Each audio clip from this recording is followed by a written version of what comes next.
একদিন ছোট ইয়ামিন খেলা করতে করতে পুরো দিনটা পার করল। সে নামাজ পড়েনি, শুধু খেলাধুলা আর মজায় মগ্ন ছিল। রাত হলে ইয়ামিন ঘুমাতে গেল। হঠাৎ সে ভয়াবহ স্বপ্ন দেখল। এক অন্ধকার জায়গায় একা আছে, কেউ তার পাশে নেই।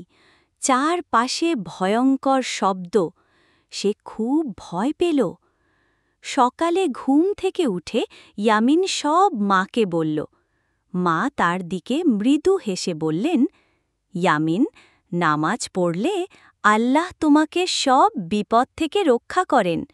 তুমি যদি নামাজ পড়ো, তিনি সব সময় তোমার পাশে থাকবেন। ইয়ামিন বুঝতে পারল, নামাজ শুধু একটা নিয়ম নয়, এটা আল্লাহর সঙ্গে বন্ধুত্বের পথ। এরপর থেকে সে আর কখনো নামাজ বাদ দেয়নি। শিক্ষা: নামাজ পড়লে আল্লাহ আমাদের সব বিপদ থেকে রক্ষা করেন এবং আমাদের মনকে শান্ত রাখেন।